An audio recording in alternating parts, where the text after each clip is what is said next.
En spectacle. Culture, potin, showbiz.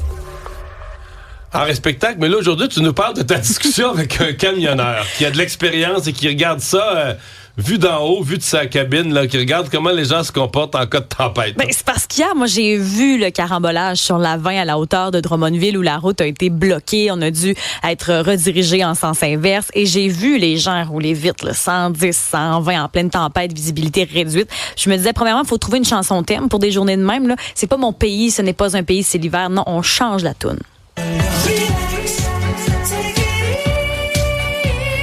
Première affaire. Notre nouvel hymne. S'adapter. Take it easy. C'est ça. Alain, lui, c'est un camionneur en Estrie. Il a fait 800 km hier. Estrie, couronne nord de Montréal, la Mauricie. Il en a vu. Je me suis dit, est-ce que je suis la seule avec l'épiderme sensible à trouver que les conducteurs s'adaptent pas vraiment? On dirait que le message passe pas. Alors, je lui ai demandé ses observations sur la journée d'hier en pleine tempête. La témérité, c'est épouvantable. Le monde n'a pas de conscience. Écoute, j'étais un poids lourd. Puis, tu sais, avec les rafales de neige, on dégage, nous autres, un fiume épouvantable. Les gens nous dépassent pareil. Ils n'ont aucune vision. Tu sais, on est plus haut qu'eux. On a quand même une vision meilleure qu'eux autres. Eux, ils arrivent dans notre rafale, puis c'est pas grave. Ils passent au travers de ça sans savoir ce qu'il y a de l'autre bord. Ça n'a aucun bon sens, là. Faut être courageux quand même à 100 km/h quand tu vois pas en avant pour dire moi je fonce, j'y vais. Ou inconscient. Ouais, ou inconscient. Je sais pas trop, on a peut-être trop écouté de films de super-héros, mais j'ai vu quand même des camionneurs. Ben oui, c'est ce que j'allais dire, parce que c'est pas comme si tous les camionneurs étaient parfaits non plus, là. J'ai dit, moi hier, celui qui a barré la 20, là, c'était un camionneur, c'était un poids lourd là, qui était dans le champ.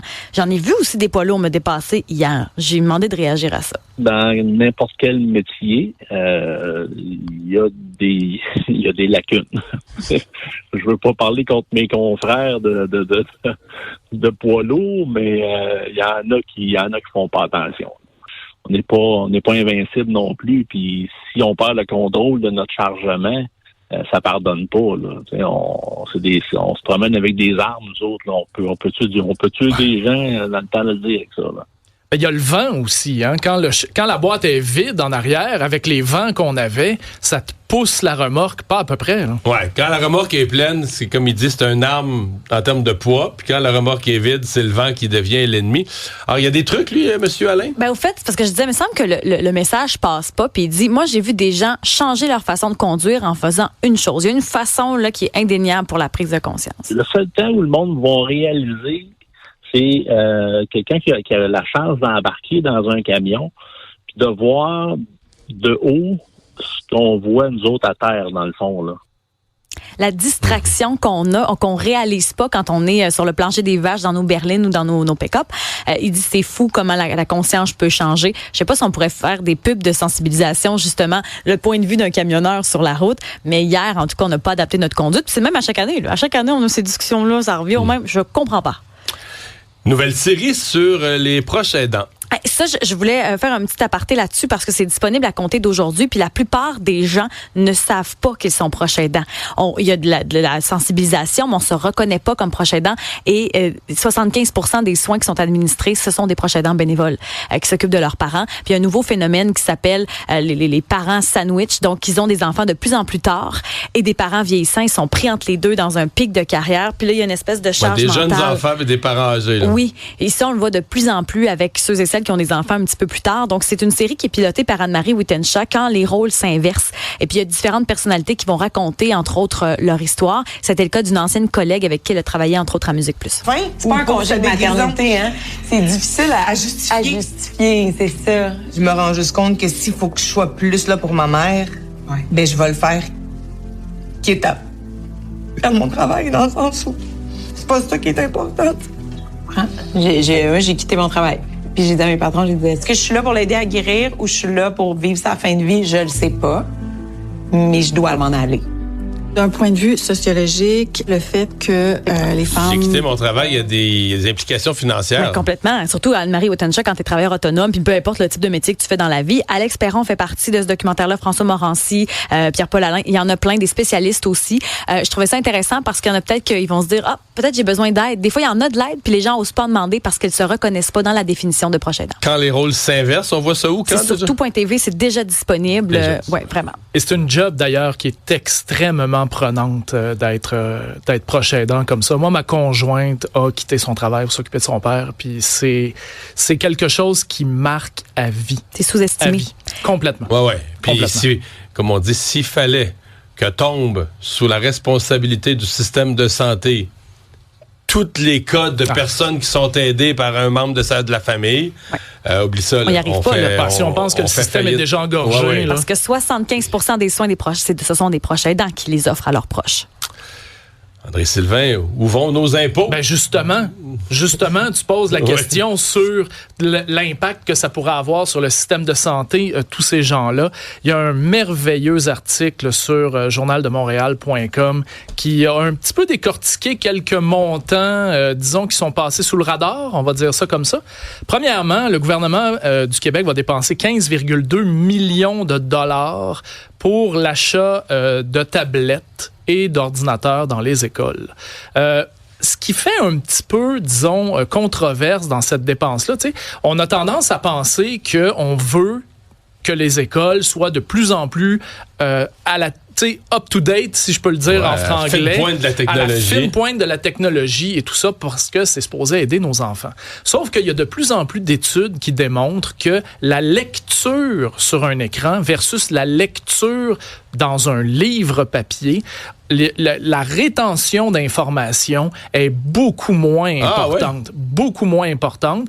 Comme si le livre prédisposait, le livre papier évidemment, prédisposait le cerveau à enregistrer de l'information. Donc là, la question se pose un peu, est-ce qu'on veut réellement amener plus d'écrans dans nos écoles, une dépense de 15,2 millions de dollars.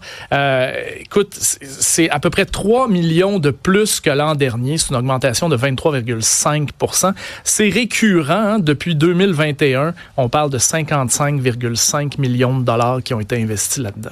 Mais il y a d'autres dépenses que tu fais un peu plus te dire, ben voyons, qu'est-ce que c'est que ça? Comme avec par cette exemple, voix-là? Avec cette voix-là, bien sûr. Bien sûr. Voyons. Ben voyons. Tu sais, un peu question dédain là, dans le ton. La ville de Repentigny a dépensé 55 707 $ pour l'achat de fleurs. 23 636 pour la ville de Thetford Mines. Je ne sais pas combien ce qu'ils font en taxes là-bas. L'achat de fleurs pour fleurir la ville?